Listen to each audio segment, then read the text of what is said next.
I think you will remember the first thing you learned tonight. So I'm going to tell you the first thing to learn tonight. So if you learn one thing, this is it. And what you need to learn is how we name the shapes of bacteria. Today is all about, mostly about bacteria, because we got to jump right in and learn about bacteria. So today's not about viruses. It's not really about anything else, just bacteria. So what we need to learn is what are the shapes of bacteria and how do they group together? Because bacteria, they don't like to be alone. They like to have a lot of friends.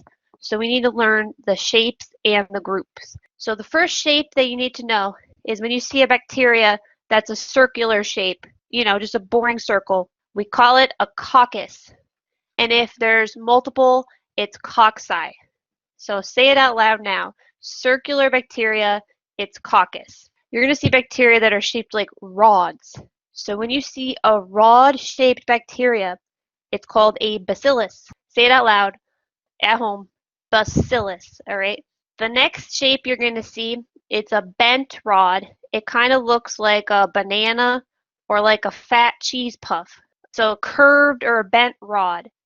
We call these vibrio. That's the name of the shape, vibrio. The next one you're going to see, a wave.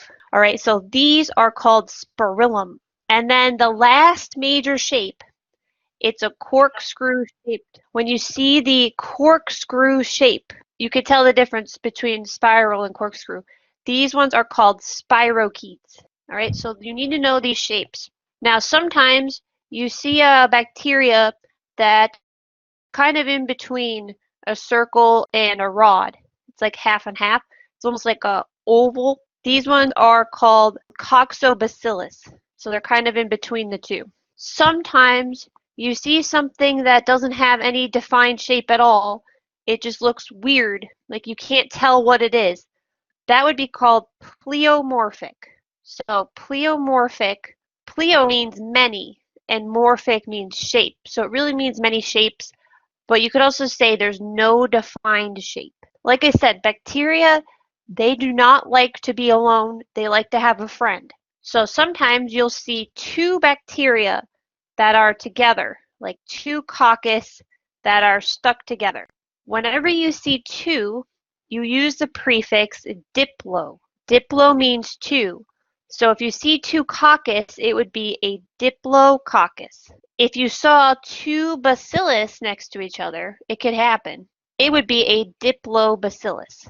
If there's two of them, you stick diplo in front. Sometimes there's a chain of more than two. Okay, so when you see a chain, it's not diplo, it's strepto. So strepto means chain. So guess what you call it if you see a chain of circles like this? You would call it streptococcus. Hey, I'm sure you've seen that word before, like strep throat, right? Because strep throat is caused by a bacteria that if you look at it under the microscope, it'll look like this, a chain, streptococcus. Now the last important one, there's a couple others, but the last major one is when you see a grouping of a cluster and they're not in a chain, they're just all over the place. It's like a cluster. If you see a cluster, it gets the prefix staphylo. Staphylo means cluster. So for example, if you see the cluster of circles, we would call this a staphylococcus. I made some pictures here so you can see prettier pictures of like coccus, coccobacillus, vibrio, bacillus, and you can see like the diplo when there's two, staphylo if there's a cluster. Sometimes you'll see like 4 cells together. That's called a tetrad. I don't know if you'll see a lot of these, but you might see some of a packet of like 8 like this. There are like 4 that are stacked up on top of each other. That's called a sarcina. You see that? That is sarcina. Now, in real life, bacteria, I wish they looked like these kind of cartoons, but they don't. You're going to see things like this, okay? They're going to be really tiny, tiny. This is a coccobacillus. These are some examples of bacilli, rod-shaped. Sometimes they can be really small. They almost look like coccus, but if you zoom in a little more, you'll see they're definitely rods. This is a pleomorphic one. You can't really tell the shape. It's hard to tell. These are spirochetes. Chapter 3 is all about the tools we use in the laboratory. What are the kinds of things microbiologists actually do in the lab? So that's what chapter 3 is all about. And there's going to be a lot of important things in this chapter, like I mentioned. Okay, so the first thing that pops up in this chapter is this weird thing called the 6 eyes. And I don't know why, but microbiologists, we like to name everything with an eye. So let me walk you through what this 6 eyes is. Now, let's say, for example, you're going to get a specimen. Now, in your guys' case, a lot of you are going in for nursing, so you're usually thinking about some sort of bodily fluid. But this sample could be just about anything. It could be a food. You could be working in a food microbiology lab. It could be an animal sample if you're going into veterinary. It could be soil if you're doing soil testing. So just imagine this patient comes in with some sort of infection and you need to take a sample, like a urine sample or a blood sample, or if they think they have like strep throat, you'll take a culture from the throat, something like that. So you get this patient sample. Now, what are you going to do with it? You need to find out what type of infection your patient has. So that's when you would use these 6 eyes. The first thing you're going to do with that sample is something called inoculation. Inoculation is a big word meaning to introduce. That's how I like to think about it. You're introducing the sample somewhere.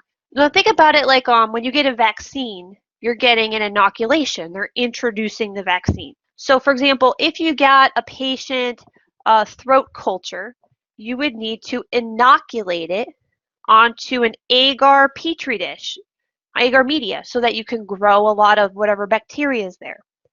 Or if you're introducing something into a bird embryo. All right, so you're introducing the sample somewhere so that you can grow more of it. And that's inoculation. The next thing you're going to do, the second I, is incubation. Now, I'm sure you've heard of an incubator before. Remember when you were a kid and like the chicks? You guys have chickens? So if you had little baby chicks, you'd put them into the incubator. And the incubator is this warm area for the chicks to start growing. Microorganisms also need to incubate. So to incubate is to place in the proper temperature. Okay, you place them at the desired temperature or environment so that the microorganisms can grow. Normally, if you are working with human samples, human body temperature is 37 degrees Celsius. So most human pathogens also grow at 37 degrees Celsius. So that's warm. That's a lot warmer than room temperature.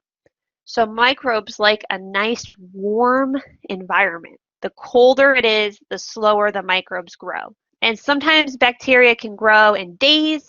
Sometimes it might take a week. Now that you've grown the bacteria up in the incubator, you're going to inspect them. That means basically to look at them. And there's multiple different ways you can inspect microorganisms. Macroscopic examination. That means to look with your eye. All right, you're seeing something with the naked eye, like you're seeing what the bacteria look like when they grow on the plate. The other thing that you're going to do is microscopic examination. So you're going to look at them under your microscope.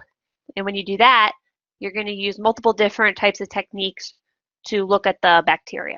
Now that you have a general idea of what it is after you've inspected it, your next I is information gathering. This is I think they just ran out of I words, so they just made this up. So information gathering is doing other tests, like biochemical tests. Like you want to see what kind of sugars does your bacteria eat? What kind of oxygen requirements does it have? You might do immunological testing. This would be like antibody testing. And you might do genetic testing, looking at the DNA. Or you might do drug sensitivity testing if it's something that you want to try to find an antibiotic to treat this bacteria. We're going to talk about all of these different types of testing this semester, but these are just some examples. Now that you have microscopic information, biochemical, genetic, all this different information, you can now identify what your microorganism is. You can use different kinds of keys that are available to kind of get a better idea, close enough of what this microbe this patient has. Now the last thing, the last I, sometimes you need to isolate. Okay, this is a word we're going to hear a lot. You need to isolate the microorganism. This means to obtain that microbe pure, to get a pure culture, meaning you have just that bacteria. What if we're talking about the patient sample? Just that bacteria that the patient is causing the infection, and separate it from everything else. And the reason you might need this is if we needed to do further studies on it, like if it was a new pathogen. Like when the coronavirus came out, we had to isolate the virus so that we could study it and learn, what antibodies will work on it, how to make a vaccine, things like that. Bacteria is the same thing. We need to isolate them. And I'll talk more about isolation in a little bit.